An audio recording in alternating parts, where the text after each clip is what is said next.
Assalamualaikum warahmatullahi wabarakatuh. Apa kabar sahabat Al-Fatah yang dimuliakan Allah?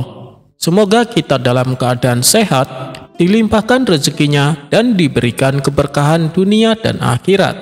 Amin ya robbal alamin.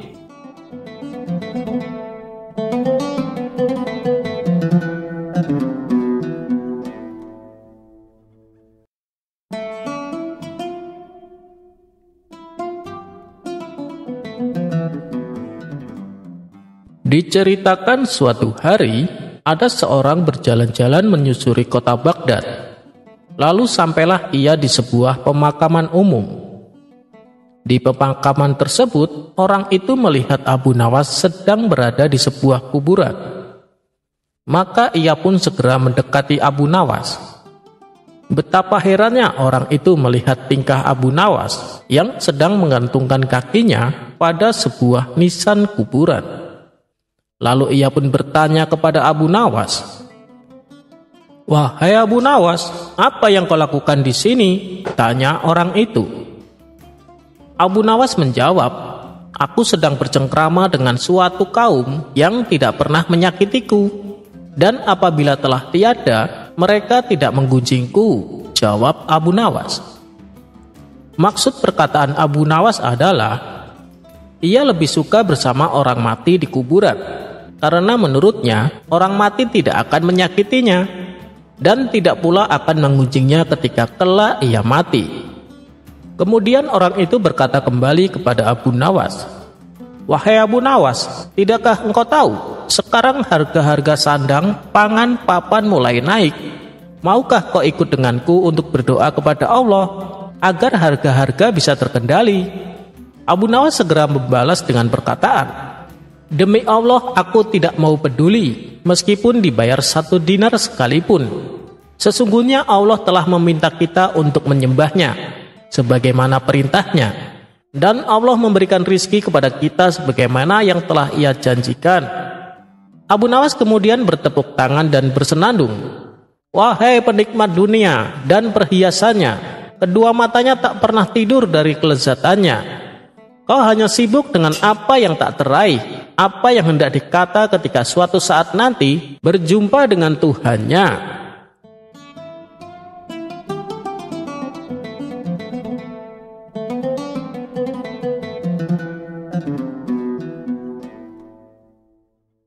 Ketika Abu Nawas membagi 5 butir telur kepada 3 orang dengan adil.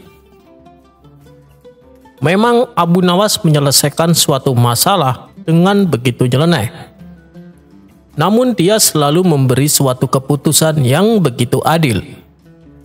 Kecerdasan serta kecerdikan Abu Nawas tersebar di seluruh penjuru negeri. Nama Abu Nawas sampai ke istana hingga telinga Baginda Raja.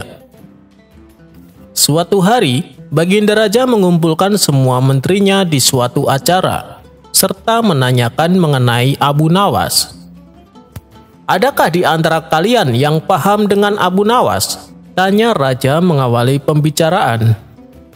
Mendengar pertanyaan Baginda Raja, seketika itu pula seluruh menteri yang hadir berdiri sambil menundukkan kepala, pertanda bahwa mereka juga mendengar nama Abu Nawas. "Apakah kalian tahu di mana Abu Nawas tinggal?" tanya Raja lagi. Kemudian salah satu menteri maju dan mengungkapkan bahwa dirinya tahu di mana Abu Nawas tinggal. "Hamba tahu tempat tinggal Abu Nawas, wahai Paduka yang mulia," kata menteri tersebut. Saat itu juga, rasa penasaran Raja ingin mengetahui sosok Abu Nawas kian besar. Dia kemudian memerintahkan pengawal mempersiapkan kuda menuju rumah Abu Nawas. Rombongan Baginda Raja berangkat dan membuat heboh para tetangga di sekitar rumah Abu Nawas. Sementara Abu Nawas sendiri masih terlihat santai di dalam rumahnya, dengan handuk masih melilit karena mau mandi. Tidak lama kemudian, pengawal kerajaan beserta raja datang. Abu Nawas langsung melilitkan handuk di kepalanya layaknya sorban. Melihat penampilan Abu Nawas yang nyeleneh, membuat raja tidak bisa menahan tawa. "Siapa kamu?" tanya Baginda Raja kepada Abu Nawas. Kemudian, salah satu pengawal kerajaan berbisik kepada raja bahwa orang itulah yang bernama Abu Nawas. Namun, Abu Nawas justru menjawab pertanyaan raja dengan nyeleneh. "Saya ini adalah dewa bumi Paduka yang mulia." Mendapat jawaban itu, raja tidak mau kalah cerdik. Kemudian, meladeni dengan pertanyaan nyeleneh juga kepada Abu Nawas. "Jika kamu memang dewa bumi, tolong besarkan bentuk mata para pengawalku yang sipit ini," pinta raja.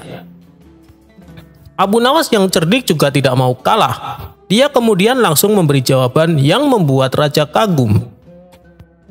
"Ampun Baginda Raja, untuk membesarkan bentuk mata prajurit Baginda itu adalah tugas Dewa Langit. Saya ini Dewa Bumi dan hanya bertugas bagian pusar ke bawah. Sedangkan pusar ke atas itu tugas Dewa Langit," jawab Abu Nawas ngeles. Raja pun tertawa dengan jawaban itu dan mengundang Abu Nawas datang ke istananya. Singkat cerita, begitu tiba di istana, Abu Nawas diajak masuk ke ruangan raja, yang di situ hanya ada mereka berdua. Tidak lama kemudian, datang istri raja atau permaisuri membawa 5 butir telur. Saat itu juga terlintas di pikiran Baginda Raja untuk memberikan pertanyaan sulit kepada Abu Nawas. "Hei Abu Nawas, tolong bagi 5 butir telur ini kepada 3 orang secara adil, tapi tanpa dipecah," tantang Baginda Raja. Tentu saja perintah itu membuat Abu Nawas harus berpikir keras. Namun, karena dia sangat cerdas, perintah itu pun langsung dijalankan Abu Nawas. 1 telur untuk Baginda, karena Baginda Raja sudah memiliki 2 telur. Kemudian 1 telur untuk hamba, karena hamba juga sudah punya 2 telur. Yang terakhir untuk permaisuri 3 telur, karena beliau sama sekali tidak punya telur, kata Abu Nawas sambil tersenyum. Sejenak Baginda Raja terdiam. Ia masih bingung dengan maksud Abu Nawas. Tidak lama kemudian, raja menyadari maksud ucapan Abu Nawas. Dia pun langsung tertawa terbahak-bahak bersama sang permaisuri.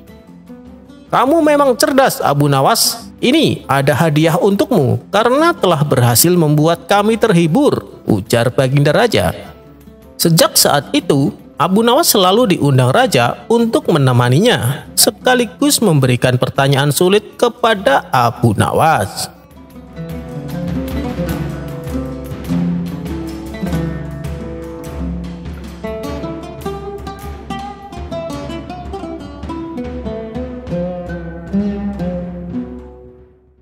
Abu Nawas pergi sholat Jumat di hari Kamis. Siapa yang tidak kenal sosok penyair ternama dari kalangan bangsa Arab ini? Dia adalah Abu Nawas. Syair-syair yang digubah Abu Nawas mengandung nilai-nilai sufisme. Bahkan salah satu syairnya dibacakan setiap usai sholat Jumat. Selain dikenal sebagai penyair, pria bernama lengkap Abu Ali Al-Hasan bin Hani Al-Hakami ini juga seorang sufi. Abu Nawas hidup di zaman Raja Harun Al-Rasyid dari dinasti Abbasiyah. Abu Nawas lebih menampakkan diri sebagai orang yang kontroversi. Bahkan di kalangan masyarakat waktu itu, dia juga dikenal penyair mabuk dan agak gila. Selain itu, Abu Nawas juga dikenal sering bertingkah konyol dan lucu. Diceritakan bahwa suatu ketika Abu Nawas memandikan keledai kesayangannya. Meskipun keledainya sangat lamban, tetapi Abu Nawas sangat menyayanginya.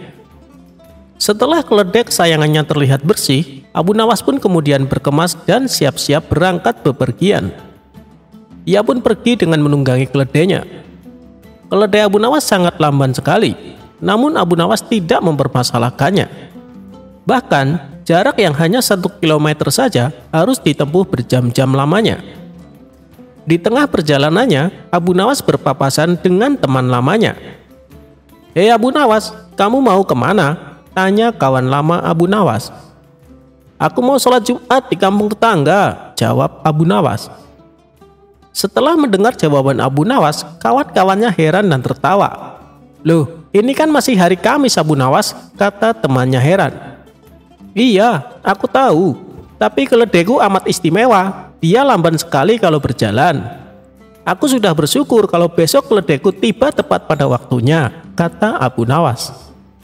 Jawaban Abu Nawas membuat temannya terheran-heran karena perilaku Abu Nawas yang konyol itu. Itulah kisah Abu Nawas yang berangkat sholat Jumat di hari Kamis. Bukan karena apa, itu dilakukan karena keledainya berjalan sangat lamban.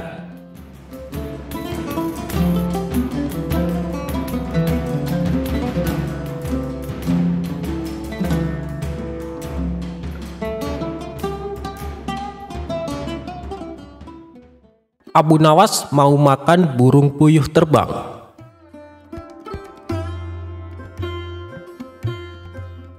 Kisah ini dimulai di suatu pagi yang cerah. Abu Nawas tampak bersiap-siap untuk berangkat ke hutan. Melihat hal itu, sang istri pun bertanya, "Wahai suamiku, kamu mau kemana?" Abu Nawas menjawab, "Aku mau pergi ke hutan." Sang istri heran dengan jawaban Abu Nawas. "Persediaan kayu kita masih banyak, untuk apa pergi ke hutan?" tanya sang istri kembali. "Aku bukan mau cari kayu bakar, tapi mau berburu burung puyuh. Bukankah tahun ini waktunya bagi mereka berimigrasi ke daerah kita? Pasti di hutan akan banyak sekali burung puyuh," balas Abu Nawas menjelaskan. "Oh iya, benar. Di hari-hari seperti ini, setiap tahun burung puyuh berimigrasi dan menyeberangi perkampungan kita. Kangen banget sama dagingnya yang lezat," sahut sang istri. Maka berangkatlah Abu Nawas dengan membawa perangkap berburu menuju hutan. Setibanya di hutan, Abu Nawas memanjat pohon dan memasang jaring di antara pepohonan. Setelah semuanya selesai, dia pun duduk di atas dahan pohon untuk menunggu hasil buruannya.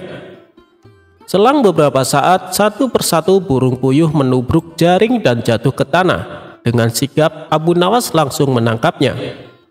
Begitulah kerjaan Abu Nawas sampai menjelang malam hari, sehingga ia memperoleh banyak sekali hasil tangkapan burung puyuh.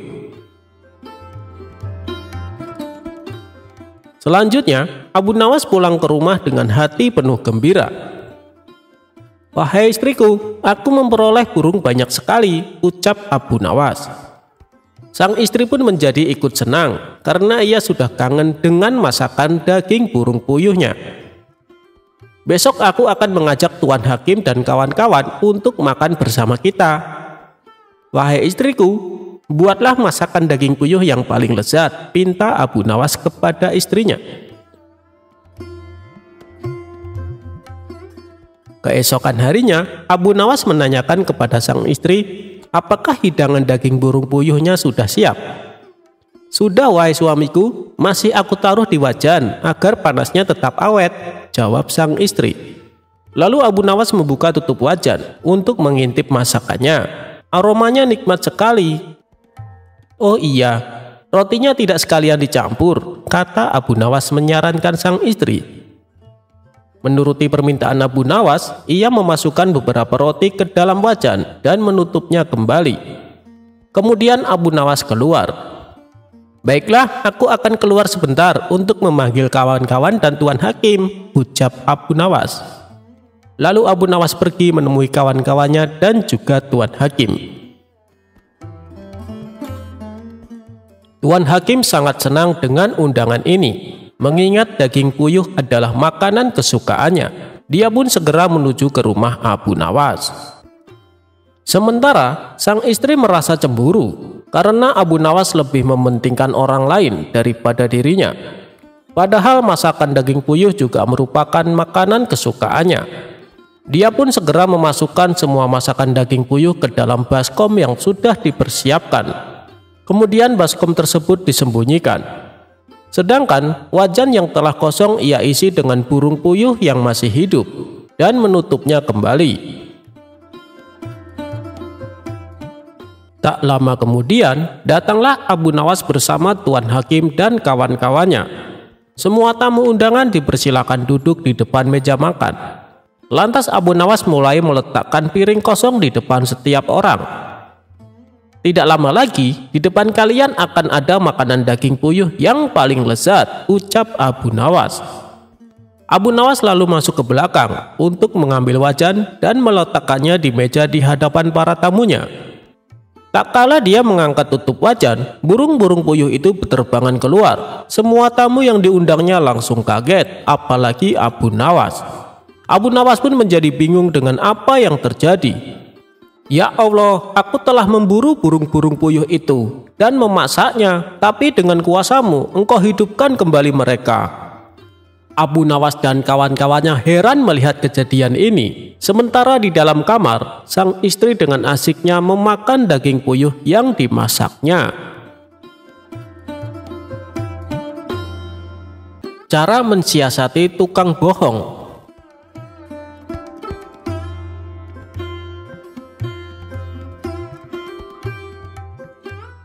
Kawan-kawan Abu Nawas merencanakan akan mengadakan perjalanan wisata ke hutan. Tetapi tanpa keikutsertaan Abu Nawas, perjalanan akan terasa memenatkan dan membosankan. Sehingga mereka beramai-ramai pergi ke rumah Abu Nawas untuk mengajaknya ikut serta. Abu Nawas tidak keberatan. Mereka berangkat dengan mengendarai keledai masing-masing sambil bercengkrama. Tak terasa mereka telah menempuh hampir separuh perjalanan. Kini mereka tiba di pertigaan jalan yang jauh dari perumahan penduduk. Mereka berhenti karena mereka ragu-ragu. Setahu mereka, kedua jalan itu memang menuju ke hutan, tetapi hutan yang mereka tuju adalah hutan wisata, bukan hutan yang dihuni binatang-binatang buas yang justru akan membahayakan jiwa mereka. Abu Nawas hanya bisa menyarankan untuk tidak meneruskan perjalanan, karena bila salah pilih, maka mereka semua tak akan pernah bisa kembali. Bukankah lebih bijaksana bila kita meninggalkan sesuatu yang meragukan? Tetapi salah seorang dari mereka tiba-tiba berkata, "Aku mempunyai 2 orang sahabat yang tinggal dekat semak-semak sebelah sana. Mereka adalah saudara kembar. Tak ada seorang pun yang bisa membedakan keduanya, karena rupa mereka begitu mirip. Yang satu selalu berkata jujur, sedangkan yang lainnya selalu berkata bohong. Dan mereka adalah orang-orang aneh, karena mereka hanya mau menjawab satu pertanyaan saja. Apakah engkau mengenali salah satu dari mereka yang selalu berkata benar?" tanya Abu Nawas. "Tidak," jawab kawan Abu Nawas singkat. "Baiklah kalau begitu kita beristirahat sejenak," usul Abu Nawas. Abu Nawas makan daging dengan madu bersama kawan-kawannya. Seusai makan, mereka berangkat menuju ke rumah yang dihuni 2 orang kembar bersaudara. Setelah pintu dibuka, maka keluarlah salah seorang dari 2 orang kembar bersaudara itu. "Maaf, aku sangat sibuk hari ini. Engkau hanya boleh mengajukan 1 pertanyaan saja, tidak boleh lebih," katanya. Kemudian Abu Nawas menghampiri orang itu dan berbisik. Orang itu pun juga menjawab dengan cara berbisik pula kepada Abu Nawas. Abu Nawas mengucapkan terima kasih dan segera memohon diri. "Hutan yang kita tuju melewati jalan sebelah kanan," kata Abu Nawas mantap kepada kawan-kawannya.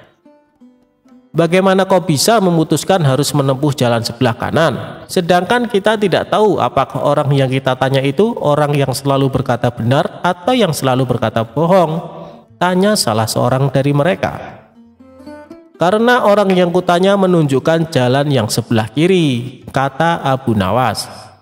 Karena masih belum mengerti juga, maka Abu Nawas menjelaskan, "Tadi aku bertanya, apa yang akan dikatakan saudaramu bila aku bertanya jalan yang mana yang menuju hutan yang indah? Bila jalan yang benar itu sebelah kanan, dan bila orang itu kebetulan yang selalu berkata benar, maka ia akan menjawab jalan sebelah kiri, karena ia tahu saudara kembarnya akan mengatakan jalan sebelah kiri sebab saudara kembarnya selalu berbohong. Bila orang itu kebetulan yang selalu berkata bohong, maka ia akan menjawab jalan sebelah kiri, karena ia tahu saudara kembarnya akan mengatakan jalan sebelah kanan, sebab saudara kembarnya selalu berkata benar."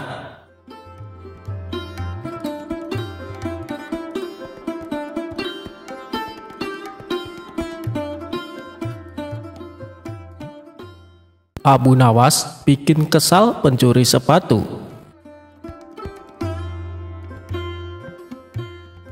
Suatu hari Abu Nawas membeli sepatu yang terbilang unik dan menarik. Saat pergi ke masjid, ada seseorang yang selalu mengamati sepatu barunya tersebut.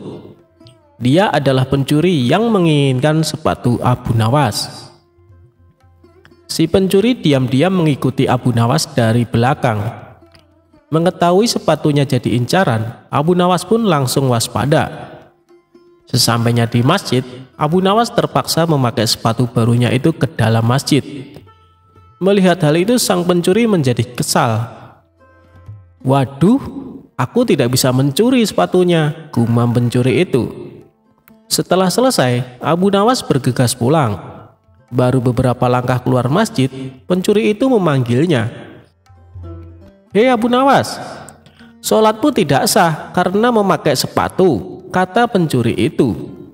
"Lebih baik kau ulangi sholatmu dan lepaskan sepatumu," sambung pencuri tadi. "Biarkan saja, kalaupun aku tidak memperoleh pahala sholatku, setidaknya aku masih memperoleh sepatu baruku," jawab Abu Nawas. Mendengar hal itu, si pencuri merasa terkejut. Ternyata Abu Nawas sudah mengetahui niatnya. Pencuri itu pun cepat-cepat meninggalkan Abu Nawas.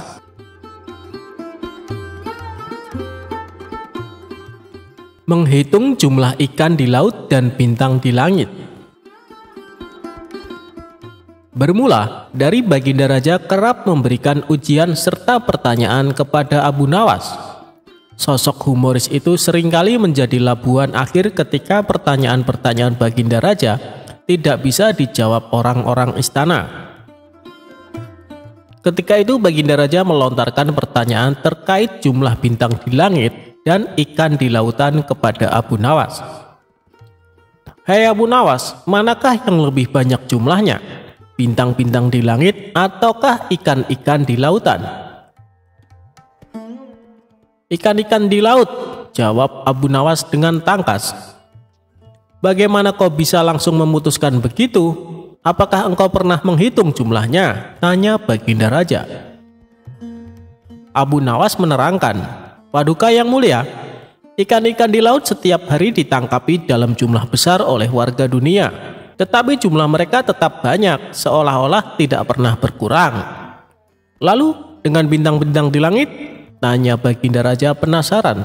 "Jumlah mereka juga banyak, tapi bintang-bintang di langit tidak pernah ditangkapi dan tidak pernah diambili.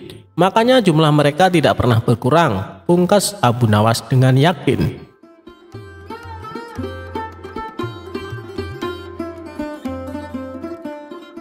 Abu Nawas ajak pencuri menginap di masjid. Abu Nawas mengerjai balik pencuri yang beraksi di rumahnya. Pria pencuri itu melakukannya dengan cara lain karena tahu Abu Nawas susah dikerjai. Sebelum datang ke rumah Abu Nawas, si pencuri memikirkan banyak strategi. Sesampainya di rumah targetnya, pria tersebut langsung mengetuk pintu rumah Abu Nawas dan mengucapkan salam. Kemudian sang pemilik rumah membuka pintunya dan menjawab salam. Ketika pintu dibuka, Abu Nawas bingung lantaran tidak mengenal pria asing yang datang ke rumahnya itu. "Kamu siapa? Ada keperluan apa malam-malam datang ke rumahku?" tanya Abu Nawas. Berbekal ide yang sudah disiapkan sebelumnya, pria itu menjawab dengan hal yang tidak masuk akal. Berharap misinya berhasil mencuri di rumah Abu Nawas dengan dalih bahwa dirinya adalah menantu Tuhan. Ia juga meminta Abu Nawas mengizinkan dirinya menginap 1 malam. Terlebih lagi Abu Nawas sangat taat kepada Allah Subhanahu wa Ta'ala. Maka sebagai menantu Tuhannya, pria itu merasa berhak masuk ke rumah sang pujangga tersebut. "Lalu apa hubungannya kamu menginap di rumahku dan diriku takut dengan Allah?" ujar Abu Nawas. "Wahai Abu Nawas, ketahuilah bahwa yang sedang berdiri di depanmu adalah menantu yang selalu kau muliakan selama ini. Aku adalah menantu Tuhanmu," ucap pria tersebut. "Oh, kamu menantunya Tuhan, menantu Allah Ta'ala?" Tanya Abu Nawas yang mulai curiga. Ya Abu Nawas, jawab pria tersebut. Kemudian Abu Nawas mengajak pria itu masuk ke suatu tempat. Di dalam hati pria tersebut mengatakan misinya berhasil mengelabui Abu Nawas. Ternyata Abu Nawas mengajaknya ke masjid dan mempersilahkan pria itu tidur di dalamnya. Pencuri tersebut kaget dan bertanya, mengapa ia diajak ke tempat ini? Tadi kan kau bilang menantu Allah Subhanahu wa Ta'ala, dan masjid adalah rumah Allah, jadi silahkan menginap di rumah mertuamu, tukasnya.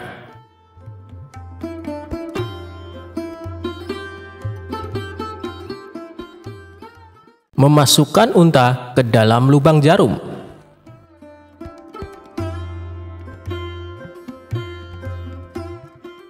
Diawali suatu hari, Baginda Raja tampak termenung di singgasananya.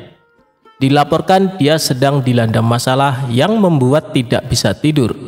Tapi masalah yang dihadapi hanya Baginda Raja sendiri yang tahu.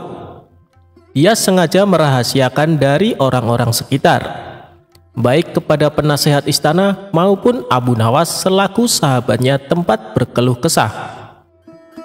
Ingin rasanya Baginda Raja melupakan masalah yang menimpanya.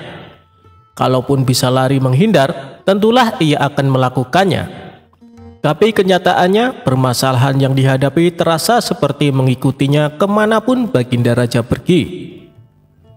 Sejak saat itu Baginda Raja sering terlihat melamun seorang diri. Kemudian penasehat istana mendekati Baginda Raja. Maaf Paduka yang mulia, hamba perhatikan belakangan ini Paduka terlihat murung. Hamba khawatir Paduka nanti jatuh sakit. Apakah ada sesuatu yang Paduka pikirkan? Tanya penasehat istana. Tidak ada apa-apa, aku baik-baik saja. Kau urusi saja pekerjaanmu, jawab Baginda Raja dengan memalingkan wajahnya. Penasehat istana pun hanya terdiam. Ia merasakan gelagat bahwa Baginda Raja sedang dilanda masalah besar. Dikarenakan Baginda Raja tidak mau berterus terang, penasehat istana tidak berani membujuknya untuk menceritakan masalah yang dihadapi. Makin hari sikap Baginda Raja makin tertutup, bahkan kini enggan menerima tamu. Hal ini membuat para pejabat istana sangat khawatir. Apa yang harus kita lakukan? Makin hari Baginda Raja terlihat mengkhawatirkan. Ini sangat buruk untuk kondisinya. Jangan sampai Baginda Raja jatuh sakit, kata salah seorang menteri. Aku juga cemas melihat sikap Baginda Raja belakangan ini. Aku sudah coba membujuknya supaya mau menceritakan masalah yang dialami, tapi ia malah memalingkan wajah. Baginda Raja memilih menutup diri, beber penasehat istana. Saya ada saran, bagaimana kalau masalah ini kita sampaikan kepada Abu Nawas? Biasanya dia tahu solusinya, ujar salah satu dari menteri. Iya, saya setuju dengan saran tersebut, balas lainnya. Maka beberapa menteri istana segera mendatangi rumah Abu Nawas. Melihat yang datang adalah para menteri, Abu Nawas sempat terkejut. Biasanya yang diutus Baginda Raja adalah prajurit istana. Kenapa kalian yang datang? Tanya Abu Nawas. Kami kesini bukan diutus Baginda Raja, tapi atas kemauan sendiri, jawab para menteri. Kemudian para menteri ini memberitahu Abu Nawas tentang keadaan yang menimpa Baginda Raja. Kami semua sudah berusaha memberi perhatian, tapi Baginda Raja selalu menutup diri, kata salah satu menteri. Baiklah, aku akan coba menghiburnya. Mari kita ke istana sekarang, ajak Abu Nawas. Singkat cerita, Abu Nawas menghadap Baginda Raja. Ia lalu bercerita kisah-kisah jenaka di hadapan Baginda Raja, berharap bisa terhibur dan tertawa. Tapi ternyata tidak ada reaksi apapun. Baginda Raja hanya terdiam, malah meninggalkan Abu Nawas, lalu masuk ke kamarnya. Selepas Baginda Raja pergi, para menteri segera menghampiri Abu Nawas. Bagaimana ini Abu Nawas? Kamu lihat sendiri kan? Ucap mereka. Sepertinya Baginda Raja sedang mengalami masalah berat. Biarkan aku pulang dulu. Aku akan memikirkan cara untuk mengatasi masalah ini, ucap Abu Nawas. Setibanya di rumah, Abu Nawas terus memikirkan cara terbaik memecahkan masalah ini. Setelah berpikir cukup lama, akhirnya Abu Nawas menemukan ide cemerlang. Esok harinya, Abu Nawas pergi ke pasar. Di hadapan orang-orang, Abu Nawas berteriak, "Apakah di antara kalian ada yang bisa memasukkan unta ke lubang jarum?" Mendengar pertanyaan Abu Nawas, semua orang yang di sana merasa heran. Salah satu dari mereka lalu menjawab, "Mana mungkin bisa, itu perkara yang mustahil." Dengan lantang Abu Nawas membalas, "Tidak ada perkara yang mustahil. Jangankan aku, anak kecil pun bisa. Kalau kau memang bisa, coba tunjukkan kepada kami," pinta mereka. "Maaf kawan-kawan, sayangnya aku hanya bisa membuktikannya bila di hadapan Baginda Raja," jawab Abu Nawas. Begitulah seterusnya, setiap ada keramaian orang ataupun perkumpulan, Abu Nawas selalu mengatakan hal yang sama. Akhirnya kabar tentang Abu Nawas bisa memasukkan unta ke lubang jarum sampai juga hingga telinga Baginda Raja. Awalnya, Baginda Raja tidak terlalu memperdulikannya, tapi lama-kelamaan timbul juga rasa penasaran pada dirinya. Maka diperintahkanlah beberapa pengawal istana memanggil Abu Nawas. "Tuan Abu Nawas, Anda diperintahkan Paduka untuk datang ke istana," ucap seorang prajurit. "Benarkah?" tanya Abu Nawas memastikan. "Benar Tuan Abu Nawas," jawab prajurit. "Rencanaku akhirnya berhasil," pikir Abu Nawas. "Oh iya, bagaimana kondisi Baginda Raja sekarang?" tanya Abu Nawas lagi. "Baginda masih sering mengurung diri dan sering tampak termenung," jawab salah satu prajurit. "Baiklah, aku akan ke sana sekarang," balas Abu Nawas. Tidak lama kemudian, Abu Nawas sampai di istana menghadap Baginda Raja. "Wahai Abu Nawas, aku dengar kau bisa memasukkan seekor unta ke lubang jarum. Kau bersedia membuktikannya bila di hadapanku. Benarkah itu?" tanya Baginda Raja. "Benar Paduka yang mulia," jawab Abu Nawas. "Bagaimana mungkin? Aku rasa itu perkara yang mustahil," balas Baginda Raja.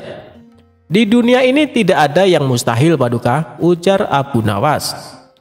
"Baiklah, sekarang coba kau buktikan," perintah Baginda Raja. "Caranya mudah saja Paduka. Kita tinggal membuat jarum yang lubangnya lebih besar daripada seekor unta. Dengan begitu, kita bisa memasukkan dengan mudah. Bahkan anak kecil pun bisa," jawab Abu Nawas menjelaskan. "Kalau caranya seperti itu, semua orang pun bisa melakukannya. Berarti kau telah menipu semua orang, termasuk aku," ucap Baginda Raja. "Hamba tidak pernah menipu siapapun, dan hamba juga tidak pernah menipu Paduka. Hamba tidak pernah mengatakan bahwa jarum yang hamba maksud adalah jarum kecil," balas Abu Nawas.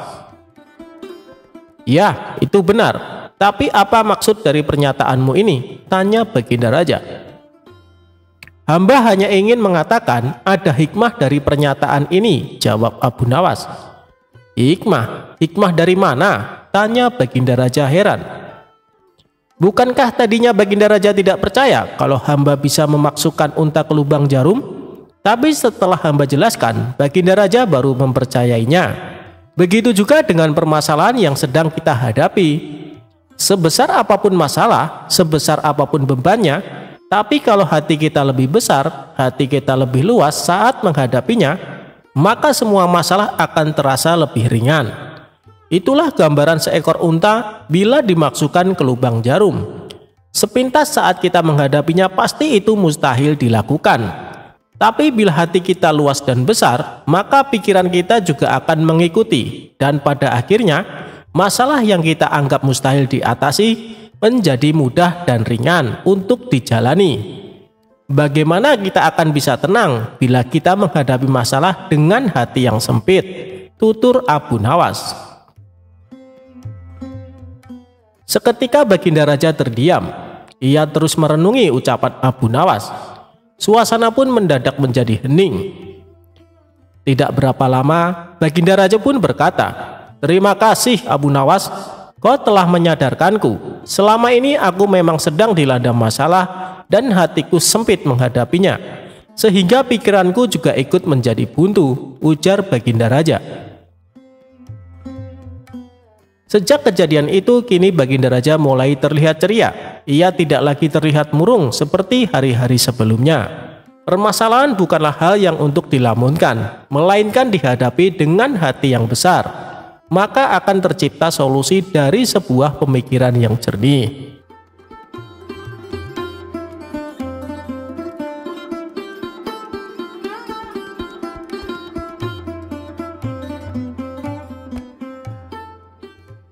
Abu Nawas dikalahkan oleh untanya.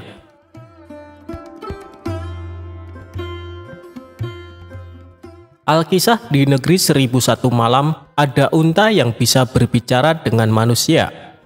Unta tersebut adalah milik tokoh cerdik yang amat terkenal saat itu, yakni Tuan Jambul alias Abu Nawas. Julukan Tuan Jambul ini disematkan karena kebiasaan Abu Nawas yang suka memotong rambutnya dengan model jambul. Pada suatu hari, Abu Nawas mengajak untanya untuk pergi mengembara. Setelah berpamitan terlebih dahulu kepada istrinya, berangkatlah ia dengan si unta lengkap dengan perbekalannya. Mulailah ia menyusuri gurun pasir yang gersang dan panas sekali di siang hari. Apabila malam tiba, dingin yang luar biasa menusuk sampai ke tulang. Perjalanan yang cukup jauh membuat Abu Nawas dan untanya merasa kelelahan. Di bawah mentari dekat pohon kaktus, mereka berdialog. "Tuan, apakah perjalanan kita masih jauh?" "Ya, kita harus melewati gurun pasir lagi. Setelah itu kita baru akan tiba di sebuah desa terdekat. Setelah sampai di desa itu, kita baru bisa beristirahat lebih lama di sebuah penginapan yang aman dan nyaman," jawab Abu Nawas. Setelah beberapa waktu beristirahat, keduanya mulai melanjutkan perjalanan kembali. Siang sudah berubah menjadi gelap, tanda malam telah tiba. Abu Nawas pun menghentikan perjalanannya untuk sementara. Ia mendirikan sebuah tenda untuk berteduh dan tidur sepanjang malam itu. Tapi malang bagi si unta, ia tak diizinkan oleh majikannya tidur di dalam tenda karena tendanya memang kecil. Abu Nawas di dalam tenda tidur dengan nyenyaknya, sementara unta tak bisa tidur lantaran kedinginan. Ia mulai berpikir, kalau terus begini pasti besok dia akan sakit dan tidak bisa melanjutkan perjalanan.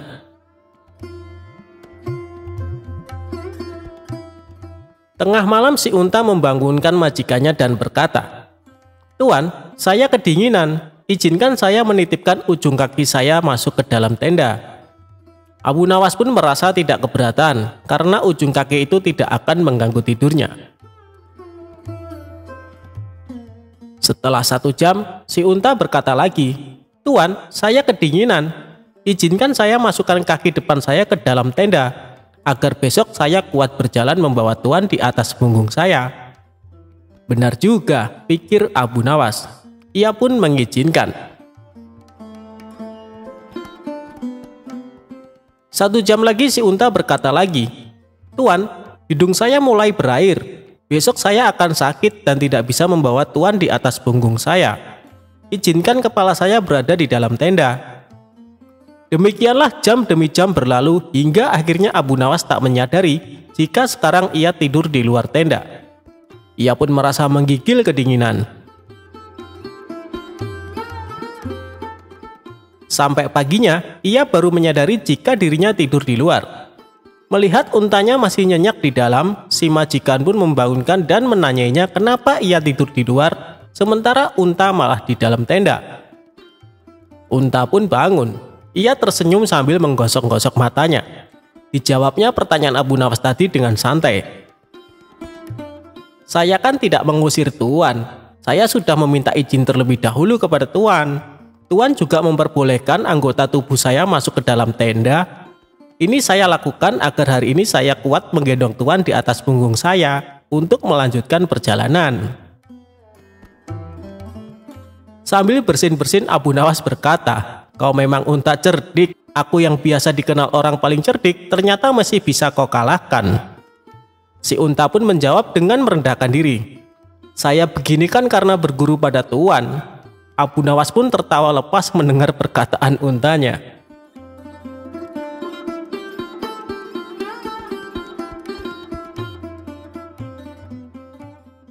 Abu Nawas bikin utusan Baginda Raja tak bisa buang air besar.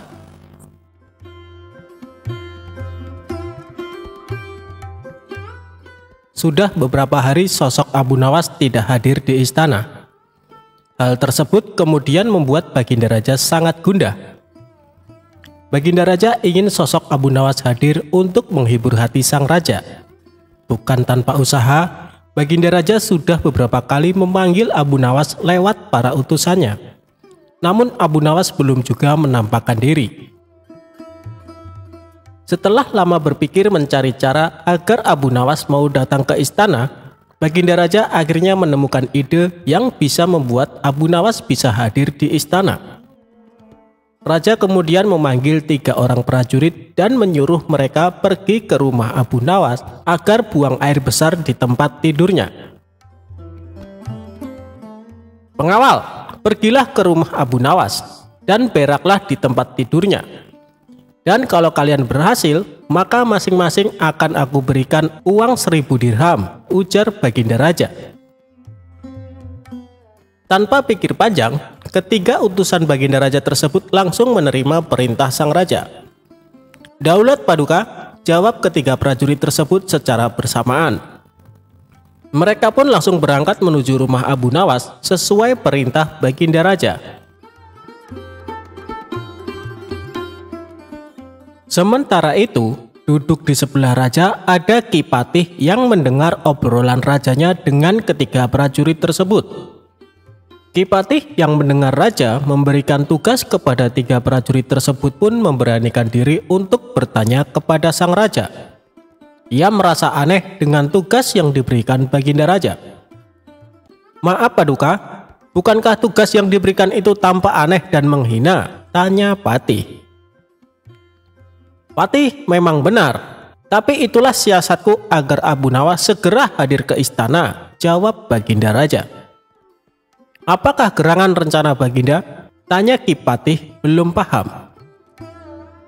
"Nanti kamu akan segera mengetahuinya. Sekarang kamu ikutilah ketiga anak buahmu itu dan intailah mereka, lalu sampaikan kepada Abu Nawas. Bila dia berhasil menggagalkan tugas pengawalnya, maka Abu Nawas akan aku beri uang 3.000 dirham dan sekaligus ia boleh memukul utusanku itu," kata Baginda Raja. Prajurit tiba di rumah Abu Nawas.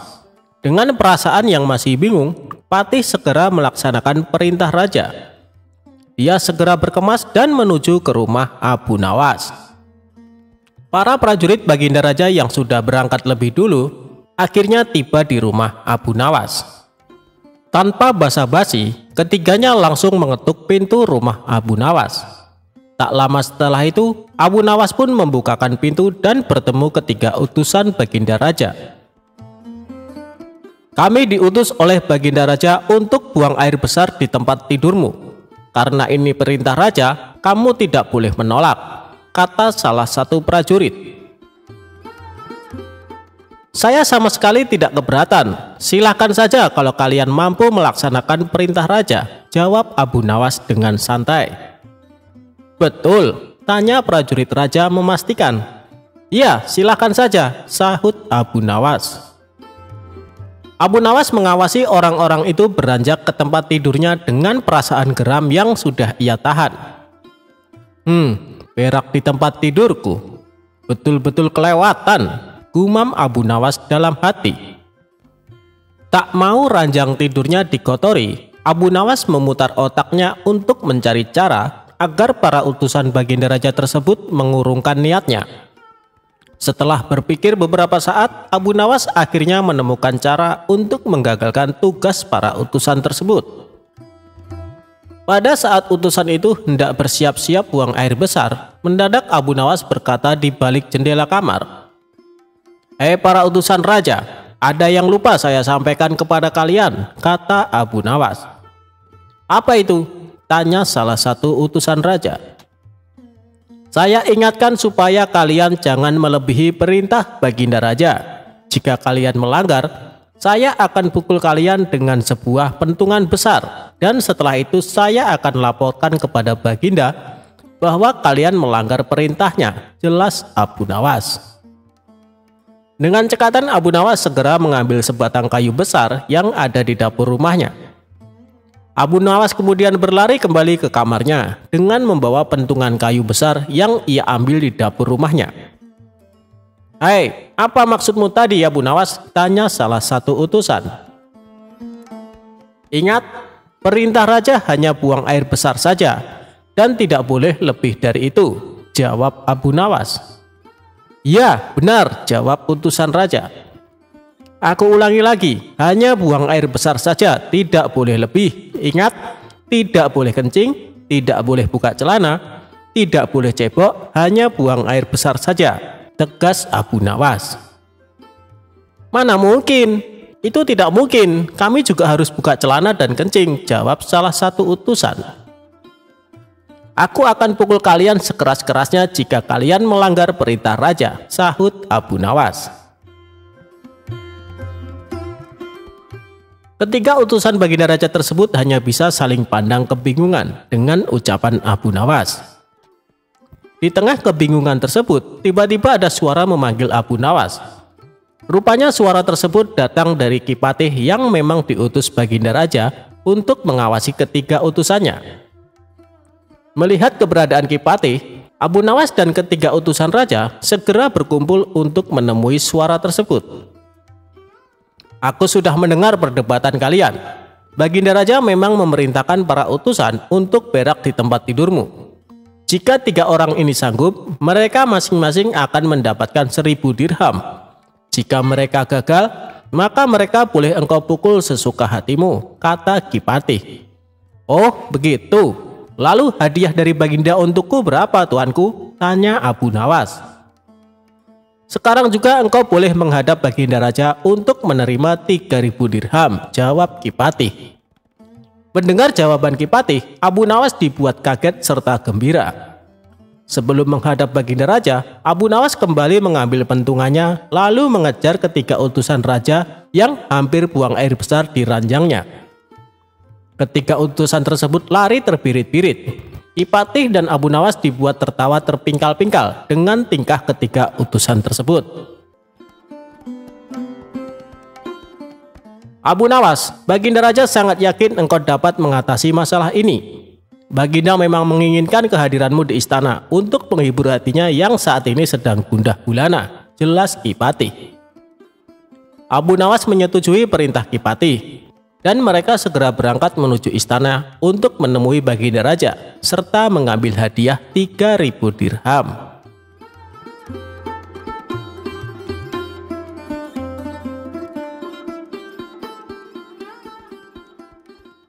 Dikisahkan, Baginda Raja masgul berat. Konon, penyebabnya sudah 7 bulan Abu Nawas tidak menghadap ke istana. Akibatnya, suasana Balerung jadi lengang, sunyi senyap. Sejak dilarang datang ke istana, Abu Nawas memang benar-benar tidak pernah muncul di istana. "Mungkin Abu Nawas marah padaku," pikir Baginda Raja. Maka diutuslah seorang punggawa ke rumah Abu Nawas. Sesampainya di rumah Abu Nawas, "Tuan Abu, Tuan disuruh ke istana menemui Baginda Raja," perintah utusan raja. "Tolong sampaikan kepada Baginda Raja, aku sakit, hendak bersalin," jawab Abu Nawas. Lalu kepada punggawa yang datang ke rumahnya, Abu Nawas menyampaikan pesan untuk Baginda Raja.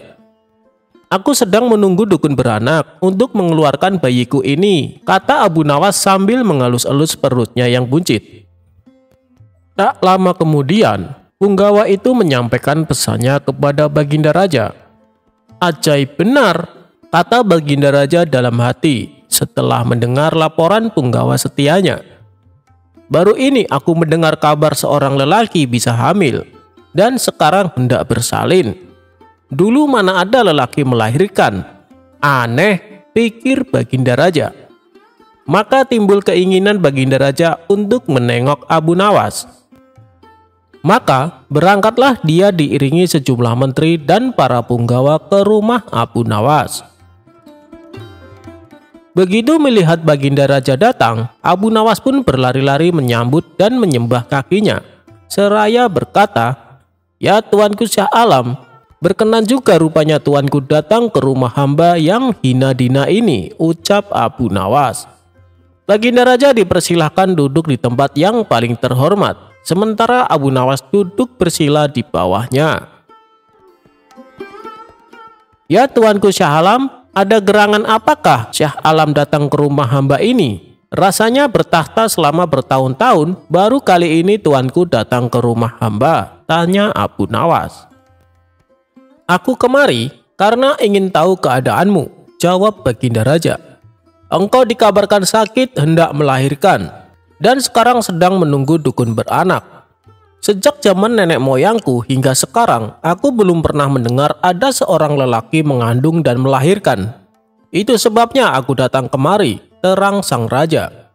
Abu Nawas tidak menjawab, ia hanya tersenyum. "Coba jelaskan perkataanmu, siapa lelaki yang hamil dan siapa dukun beranaknya?" tanya Baginda Raja lagi. Maka dengan senang hati berceritalah Abu Nawas.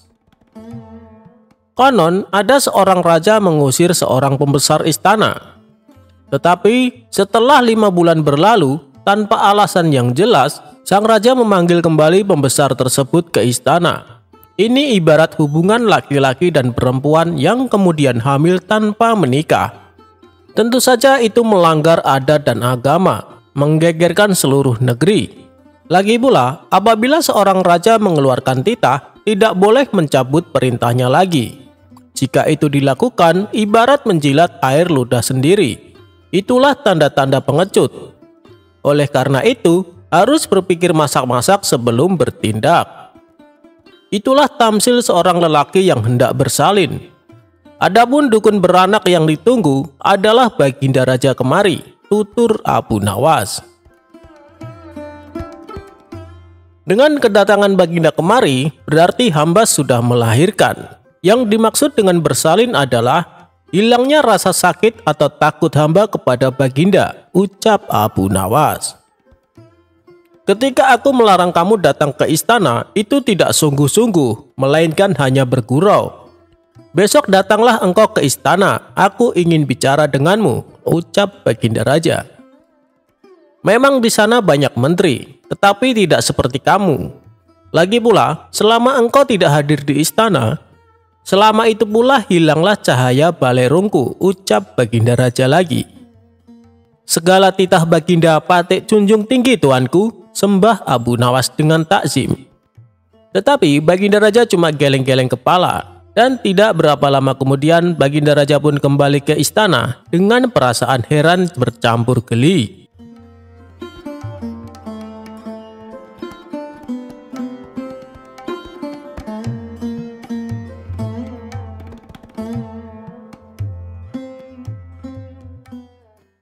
Kalah gertak dengan Abu Nawas, raja diminta memerintah bangsa semut.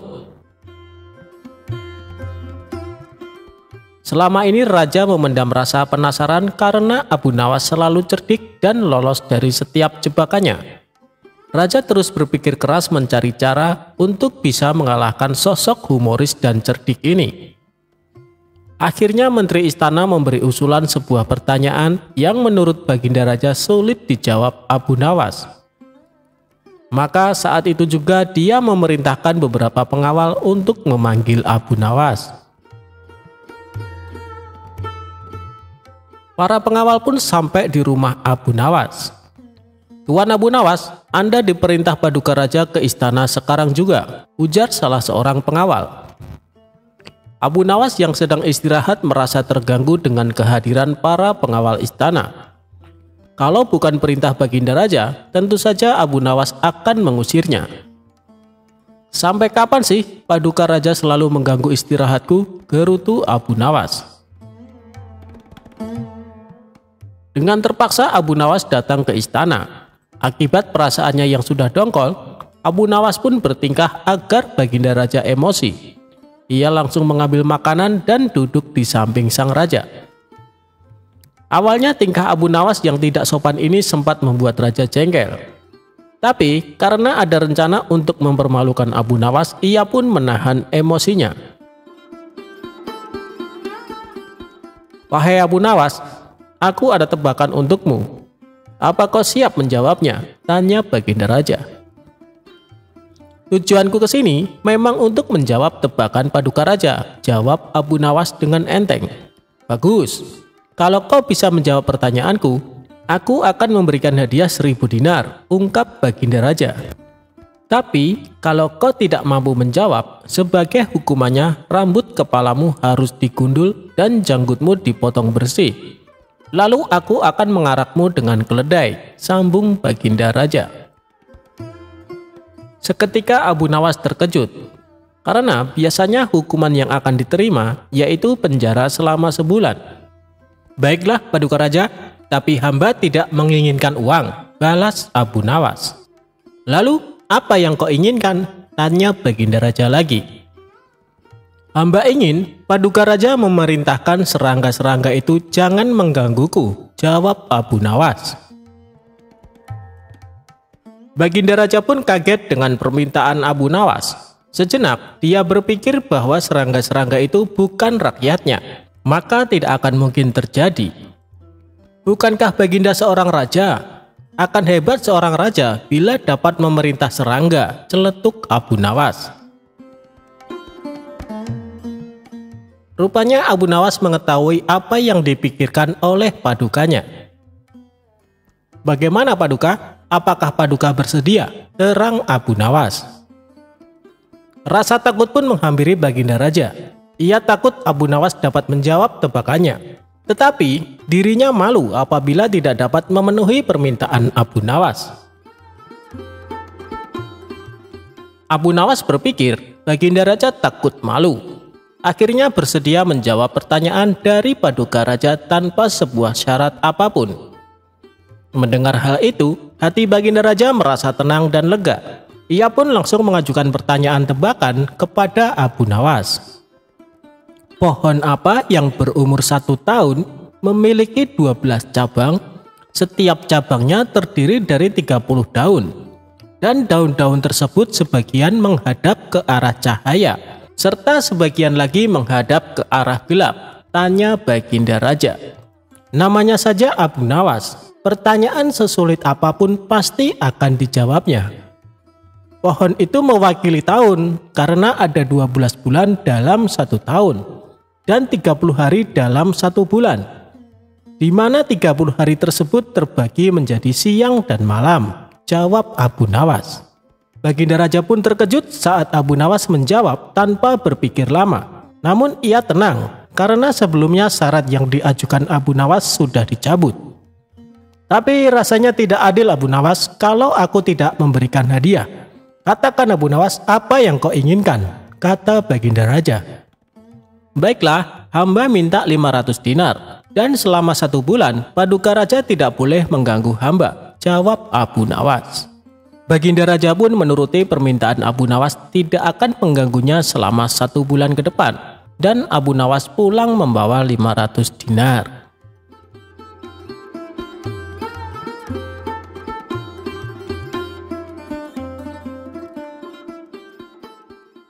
Abu Jahal pukuli para sufi supaya berubah jadi emas.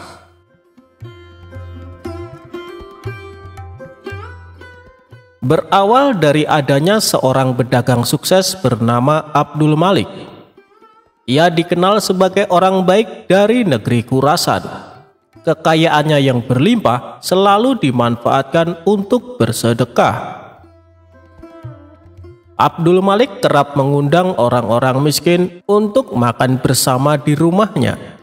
Sampai ada suatu hari, dia menyedekahkan hampir semua hartanya dan merasakan kelegaan yang jauh lebih nikmat dibandingkan ketika memberi hanya sebagian kecil. Kelegaan itu membuatnya memutuskan menggunakan tiap harta miliknya untuk kesejahteraan fakir miskin. Abdul Malik membebaskan hatinya dari segala kekayaan duniawi dan berserah diri kepada takdir Allah Subhanahu wa Ta'ala. Suatu ketika saat sedang menunaikan sholat, Abdul Malik melihat sosok gaib muncul dari lantai kamarnya. Sosok itu ternyata seorang laki-laki berjubah berpenampilan layaknya seorang sufi. Laki-laki misterius tersebut menghampiri Abdul Malik dan berkata, "Wahai Abdul Malik, manusia murah hati dari Khurasan, aku adalah dirimu sendiri karena engkau telah berbuat kebajikan yang sungguh mulia. Kau mampu melepaskan diri dari kekayaan tanpa merasa menjadi orang hebat. Oleh karena itu, aku menganugerahkan kau dari sumber anugerah yang sejati. Ketahuilah, setiap hari dengan cara ini aku akan muncul di depanmu. Saat itu, pukullah aku dan aku akan berubah menjadi emas. Ambillah emas itu sebanyak yang kau mau. Tak perlu khawatir kau akan menyakitiku, sebab yang kau ambil akan diganti dari sumber segala anugerah." Setelah berkata demikian, sosok itu pun lenyap seketika.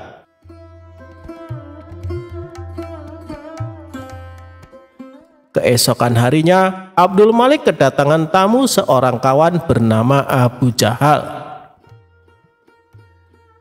Saat mereka berdua sedang asik berbincang-bincang, tidak lama kemudian sosok misterius kemarin yang berpenampilan sufi kembali muncul di hadapan Abdul Malik. Abdul Malik pun segera memukulnya dengan tongkat. Seketika itu juga lelaki misterius yang dipukulnya berubah menjadi emas. Abdul Malik lalu mengambil bagiannya dan juga memberikan emas kepada Abu Jahal. Melihat peristiwa yang menakjubkan tersebut, Abu Jahal hanya bengong dan terpana. "Sungguh luar biasa," gumamnya. Tanpa mengerti kejadian sebelumnya, Abu Jahal mulai berpikir, alangkah gembiranya jika bisa melakukan hal serupa. Abu Jahal mengetahui bahwa kaum sufi rata-rata punya kekuatan tertentu. Ia pun menyimpulkan hanya perlu memukul mereka untuk mendapatkan emas. Maka terbesitlah di benak Abu Jahal sebuah ide konyol.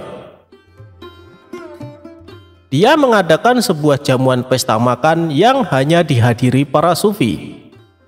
Ketika para sufi ini sudah makan kenyang, Abu Jahal diam-diam mengeluarkan tongkat dan tanpa ampun dihantamnya para tamu undangan sampai tersungkur ke tanah. "Kenapa tidak ada yang berubah jadi emas?" batin Abu Jahal. Dikarenakan masih penasaran, Abu Jahal kembali memukuli mereka dengan tongkat. Tentu saja perbuatan ini membuat para sufi ketakutan. Mereka serempak kabur berlarian meninggalkan rumah Abu Jahal.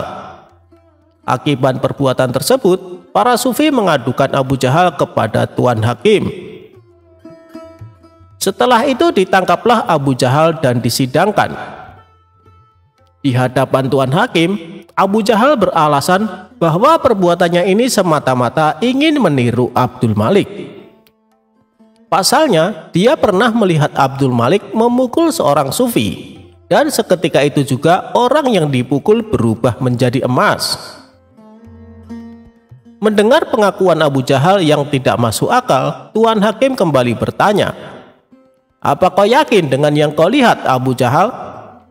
"Hamba yakin sekali, Tuan Hakim. Kalau tidak percaya, panggil saja Abdul Malik kemari," jawab Abu Jahal. Maka dipanggillah Abdul Malik ke pengadilan untuk dimintai keterangan. Dalam perjalanan ke pengadilan, sosok sufi misterius yang bisa berubah jadi emas membisikkan kepada Abdul Malik apa yang harus dikatakan.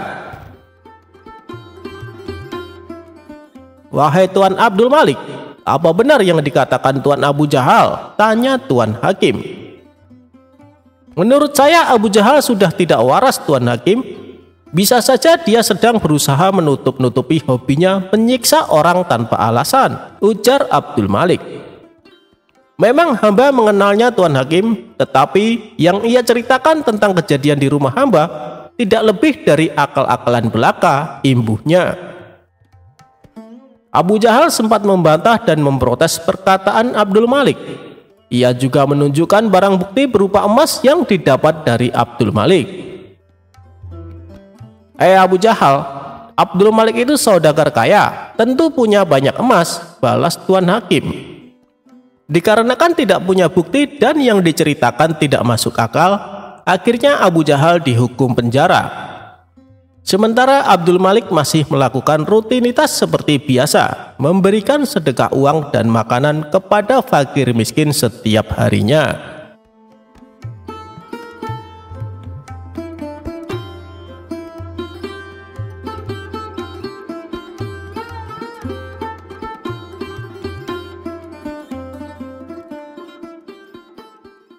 Berkat satu butir kurma, santri Abu Nawas menang sayembara.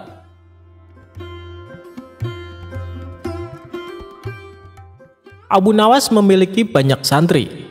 Di sela-sela kesibukan, ia selalu menyempatkan diri mengajar santri-santrinya.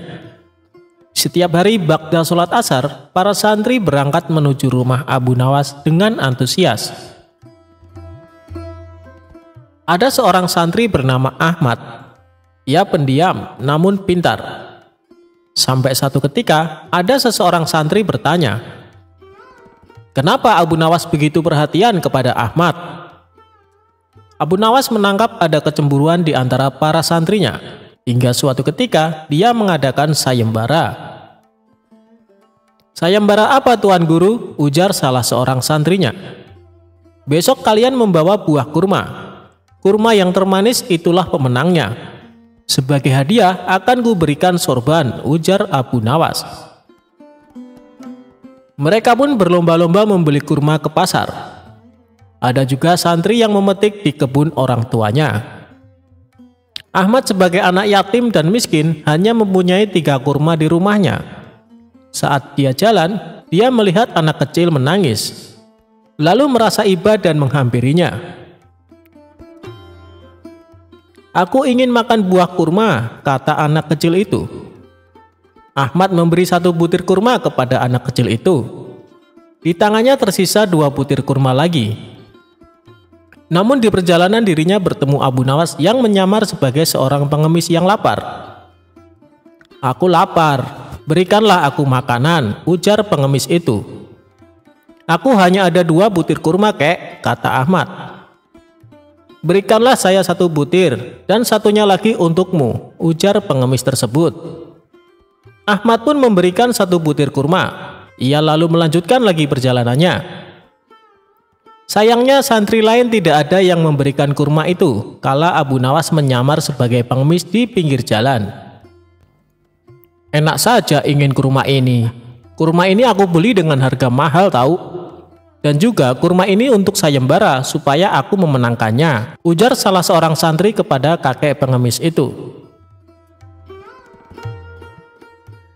Saat di rumah, Abu Nawas dan para santrinya memperlihatkan kurma-kurma terbaik yang dibawanya.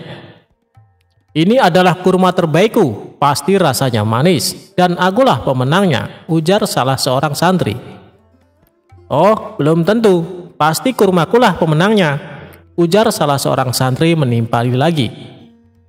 Tiba-tiba Ahmad datang. Ia hanya membawa 1 kurma. Dirinya pun diejek. Ketika hendak membalikan badan untuk pulang, Ahmad dicegah oleh Abu Nawas. "Hei Ahmad, kesini. Jangan pulang dulu," tutur Abu Nawas. Abu Nawas pun bertanya, "Apakah mereka sudah membawa kurmanya?" "Sudah Guru," ujar mereka serempak. Santri-santri pun meletakkan kurma tersebut satu persatu termasuk Ahmad. Ketika pengumuman tiba, Abu Nawas mengatakan bahwa pemenangnya adalah Ahmad. Mereka pun banyak yang protes. Kurma jelek dan hanya 1 butir bisa menang. Nah, Abu Nawas pun menceritakan bahwa ia menyamar menjadi pengemis ketika mereka di perjalanan. Lalu santri yang memberikan sedekah kurma hanya Ahmad saja. Memang buah milik kalian lebih bagus dan manis daripada milik Ahmad. Namun buah yang paling manis ialah kebajikan yang kita lakukan, terutama membantu orang yang kelaparan, ungkap Abu Nawas. Sekarang mereka paham kenapa Abu Nawas begitu memiliki perhatian lebih kepada Ahmad. Sebab Ahmad memiliki hati yang lapang untuk saling berbagi, meskipun dirinya sendiri sedang mengalami kesulitan.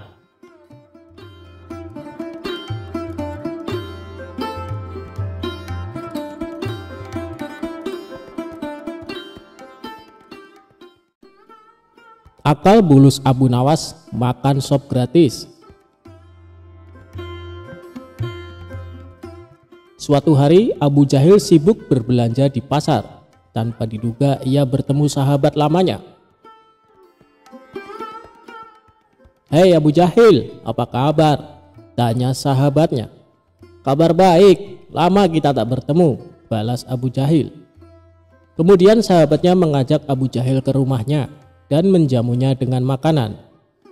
"Wahai kawan, aku merasa tersanjung dengan penghormatan ini. Kamu memang sahabatku yang istimewa.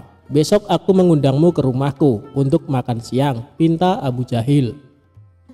"Baiklah Abu Jahil, insya Allah aku akan datang," jawab sahabatnya itu.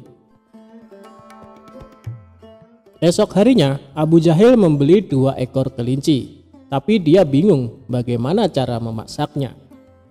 Kemudian ia teringat pada tetangganya Abu Nawas. "Abu Nawas kan pandai memasak, aku akan meminta bantuannya," pikir Abu Jahil. Abu Jahil lalu mendatangi rumah Abu Nawas dan mengutarakan keinginannya. Tentu saja Abu Nawas dengan senang hati bersedia membantunya. Saat Abu Nawas sibuk memasak, Abu Jahil berkata kepadanya, "Abu Nawas, aku tinggal sebentar menjemput sahabatku di pasar, sebab dia belum tahu alamat rumahku." Abu Nawas pun menjawab, "Ya, kamu pergi saja Abu Jahil, aku akan buat masakan sop kelinci yang lezat." Setelah Abu Jahil pergi, sop kelinci yang dibuatnya sudah matang. "Sepertinya lezat juga sop daging kelinci ini," pikir Abu Nawas. Dia pun mencicipinya satu iris. Mantap! Karena ketagihan, ia menyantap daging kelinci satu persatu sampai tersisa sedikit. Tidak lama kemudian datanglah Abu Jahil bersama sahabatnya. "Wahai Abu Nawas, ini sahabatku sudah datang, ayo siapkan makanannya," kata Abu Jahil. "Siap Abu Jahil, tapi lebih nikmat kalau ditambah dengan roti," ucap Abu Nawas. "Baiklah, aku akan keluar sebentar membeli roti," kata Abu Jahil. Sementara sahabat Abu Jahil duduk menunggu di ruang tamu. Ketika Abu Jahil keluar kedua kalinya ini, Abu Nawas malah menghabiskan sop kelinci yang dimasaknya. Selanjutnya, Abu Nawas berpikir bagaimana caranya agar Abu Jahil tidak marah. Tiba-tiba muncul ide jahil Abu Nawas. Ia menemui sahabat Abu Jahil yang duduk menunggu di ruang tamu. "Apakah kamu tahu kenapa diundang ke rumah Abu Jahil?" tanya Abu Nawas. "Aku tahu karena aku sahabatnya," jawab sahabat Abu Jahil. "Berarti kamu tidak tahu alasan yang sebenarnya," kata Abu Nawas berpura-pura sedih. "Memangnya ada apa dengan Abu Jahil?" tanya sahabat itu penasaran. "Sebenarnya sudah lama dia gila, sudah berobat kemana-mana tapi tidak ada satupun yang menyembuhkannya. Kemudian ada tabib yang menyarankan Abu Jahil memakan telinga manusia, dan ternyata manjur. Abu Jahil semakin membaik dan mulai mengenali siapa saja sahabatnya, dan alasannya mengajakmu kemari agar bisa memotong telingamu untuk dimakan," kata Abu Nawas. "Apa ini serius?" tanya sahabat Abu Jahil. "Kalau tidak percaya, lihatlah ke dapur, aku disuruh memasak sop tapi tidak ada dagingnya, karena dia menginginkan kedua telingamu," ujar Abu Nawas. Spontan sahabat Abu Jahil masuk ke dapur dan melihat sop yang dibuat Abu Nawas. "Ternyata benar, aku harus secepatnya pergi dari sini," pikir sahabat Abu Jahil. Ketika hendak pergi keluar, ia berpapasan dengan Abu Jahil tepat di depan pintu. "Maaf kawan, aku terlambat. Aku akan segera menyiapkan hidangannya," kata Abu Jahil. Kemudian Abu Jahil masuk ke dalam dan memberikan kepada Abu Nawas. "Mana sop kelincinya Abu Nawas?" tanya Abu Jahil. "Begini Abu Jahil, sahabatmu tadi mengambil 2 daging kelinci dan menyembunyikannya di balik bajunya. Lihatlah, sahabatmu keluar dan lari karena dia ketakutan dan malu kepadamu," ucap Abu Nawas. Abu Jahil menengok ke arah ruang tamu. Benar saja, sahabatnya sudah pergi keluar. Abu Jahil pun berlari menyusul sahabatnya. "Hei kawan, ambillah satu saja dan berikan satu untukku," teriak Abu Jahil. "Kok gila ya, itu sama sekali tak mungkin ku berikan." Sahabatnya mengira Abu Jahil meminta telinganya. Ia pun ketakutan dan berlari tambah kencang. Sementara Abu Nawas yang menyaksikan itu tertawa terpingkal-pingkal.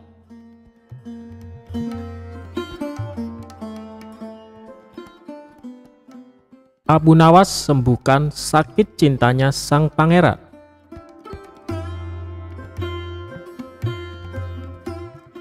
Dikisahkan, pangeran yang menjadi putra mahkota jatuh sakit. Sudah banyak tabib yang didatangkan untuk memeriksa dan mengobati, tapi tak seorang pun yang mampu menyembuhkannya. Akhirnya raja mengadakan sayembara. Sayembara tersebut boleh diikuti oleh rakyat dari semua lapisan, tidak terkecuali oleh para penduduk negeri tetangga.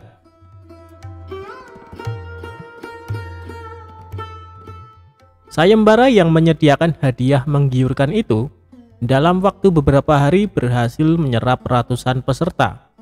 Namun tak satu pun dari mereka berhasil mengobati penyakit sang pangeran.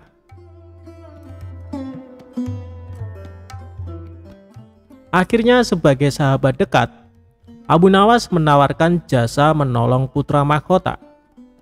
Baginda Raja pun menerima usul itu dengan penuh harap. Abu Nawas sadar bahwa dirinya bukan tabib atau dokter. Maka dari itu, ia tidak membawa peralatan apa-apa. Tabib yang ada di istana tercengang melihat Abu Nawas yang datang tanpa peralatan yang mungkin diperlukan. Mereka berpikir, mungkinkah orang macam Abu Nawas ini bisa mengobati penyakit sang pangeran? Sedangkan para tabib terkenal dengan peralatan yang lengkap saja tidak sanggup. Bahkan penyakitnya tidak terlacak. Merasa bahwa seluruh perhatian tertuju padanya, Abu Nawas tidak begitu mempedulikannya. Ia dipersilahkan memasuki kamar pangeran yang sedang terbaring. Dia menghampiri sang pangeran dan duduk di sisinya. Abu Nawas dan sang pangeran saling pandang. Beberapa saat kemudian setelah memeriksa keadaan pangeran, Abu Nawas malah meminta permintaan yang aneh. Ia berkata, "Saya membutuhkan seorang pria tua yang di masa mudanya sering mengembara ke pelosok negeri." Permintaannya pun dikabulkan oleh kerajaan. Orang tua yang diinginkan Abu Nawas didatangkan. Orang tua itu duduk di sebelah Abu Nawas untuk memenuhi permintaannya. "Sebutkan satu persatu nama-nama desa di daerah selatan," perintah Abu Nawas kepada orang tua itu. Ketika orang tua itu menyebutkan nama-nama desa di bagian selatan, Abu Nawas menempelkan telinganya ke dada sang pangeran. Kemudian Abu Nawas memerintahkan agar menyebutkan bagian utara, barat, dan timur. Setelah semua bagian negeri disebutkan, Abu Nawas mohon agar diizinkan mengunjungi sebuah desa di sebelah utara. Raja pun merasa terkejut dengan permintaan Abu Nawas. "Aku mengundang kamu ke sini bukan untuk bertamasya," kata raja. "Hamba tidak bermaksud berlibur yang mulia," jawab Abu Nawas. "Tetapi aku belum paham," sahut raja. "Maafkan hamba paduka yang mulia, kurang bijaksana rasanya bila hamba jelaskan sekarang," jelas Abu Nawas. Abu Nawas pun pergi selama 2 hari. Saat kembali dari desa itu, ia menemui sang pangeran dan membisikkan sesuatu. Kemudian menempelkan telinganya ke dada sang pangeran. Lalu Abu Nawas menghadap raja. "Apakah yang mulia masih menginginkan sang pangeran tetap hidup?" tanya Abu Nawas. "Apa maksud perkataanmu?" raja balas bertanya. Sang pangeran sedang jatuh cinta pada seorang gadis di desa sebelah utara negeri ini, kata Abu Nawas menjelaskan. Bagaimana kau tahu? Tanya raja. Ketika nama-nama desa di seluruh negeri ini disebutkan, tiba-tiba degup jantungnya bertambah keras saat mendengar nama sebuah desa di bagian utara negeri ini. Tetapi sang pangeran tidak berani mengutarakannya kepada Baginda, terang Abu Nawas. Lalu apa yang harus aku lakukan? Tanya raja. Mengawinkan pangeran dengan gadis desa itu, sebab cinta itu buta, wahai raja.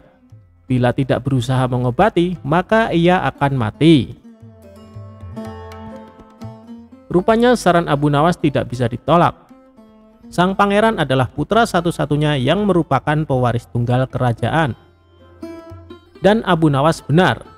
Begitu mendengar persetujuan sang raja, setelah dikawinkan dengan gadis desa tersebut, sang pangeran berangsur-angsur pulih. Sebagai tanda terima kasih, raja memberi Abu Nawas sebuah cincin permata yang sangat indah.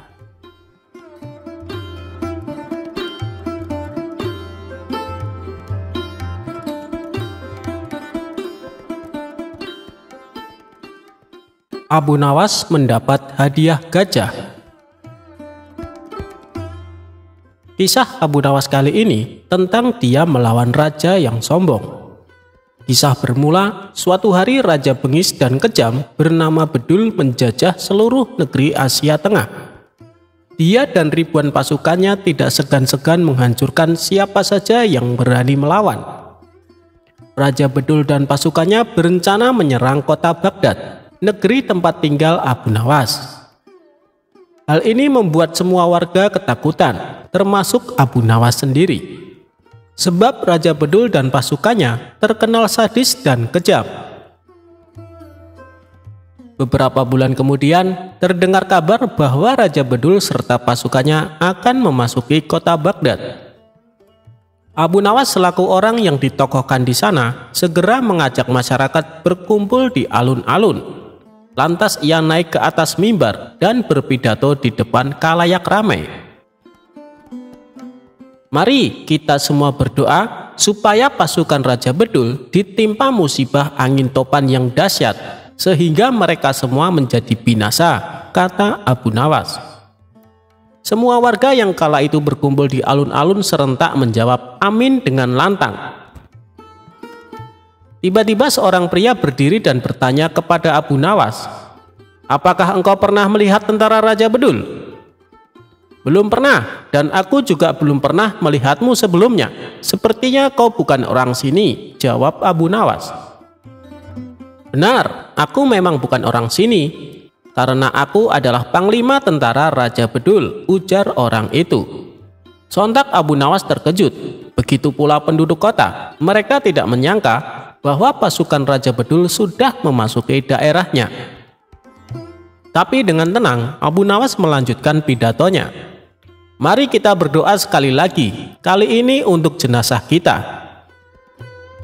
Mendengar hal itu, membuat panglima tentara Raja Bedul menjadi heran. "Kenapa berdoa untuk jenazahmu sendiri? Dasar bodoh. Orang mati itu didoakan oleh orang yang hidup," ujarnya. "Tuan benar, tapi bukankah kami semua akan mati diserang pasukan Tuan? Sedangkan kami tidak tahu apakah akan ada di antara kami yang masih hidup untuk mendoakan jenazah kami. Jadi selagi kami masih hidup, kami berdoa untuk jenazah kami nanti," balas Abu Nawas. Panglima tentara Raja Bedul tertawa terpingkal-pingkal mendengar kelucuan Abu Nawas. Dia mengatakan bahwa dirinya dan pasukannya tidak akan menyerang negeri Abu Nawas, justru sebaliknya, akan memberikan hadiah seekor gajah. Para penduduk pun lega mendengarnya. Mereka berterima kasih kepada Abu Nawas karena telah menyelamatkan. Namun, permasalahan lain pun muncul. Kehadiran gajah tersebut membuat penduduk desa resah sebab memakan banyak hasil panen. Penduduk negeri pun mengadukan ini kepada Abu Nawas. "Bagaimana ini Abu Nawas? Apa yang harus kita lakukan? Kita tidak mungkin membunuh atau menjual gajah itu kan? Bisa-bisa panglima tentara Raja Bedul akan murka," tutur salah seorang warga. Mereka semua menyalahkan Abu Nawas dan menuntut agar mengembalikan hadiah itu. Aku setuju dengan usul kalian, tapi dengan satu syarat, kalian harus menemaniku saat menghadap sang panglima, ujar Abu Nawas. Para penduduk desa pun sepakat dengan keputusan Abu Nawas. Sesampainya di sana, ada ribuan pasukan yang sedang berkumpul dan terdapat ratusan tenda berdiri di tengah lapangan. Abu Nawas sempat dicegah oleh salah satu prajurit, tapi akhirnya diperbolehkan menghadap panglima. Tanpa Abu Nawas sadari, ternyata penduduk desa yang menemani memilih kabur meninggalkannya. Mereka takut dibunuh bila sampai usulannya membuat panglima menjadi marah dan murka. Lalu nahasnya lagi, saat itu panglima sedang dalam suasana hati yang buruk. "Mau apa datang kemari?" bentak panglima. "Ini tentang gajah yang Tuan berikan," jawab Abu Nawas gemeteran.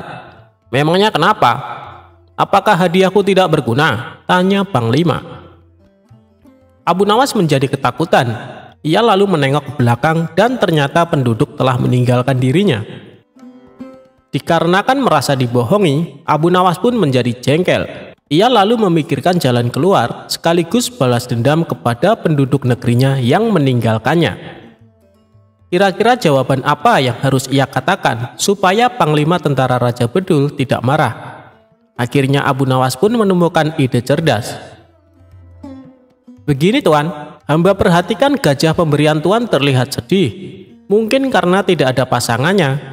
Apakah Tuan punya gajah betina untuk dijadikan pasangannya?" ucap Abu Nawas.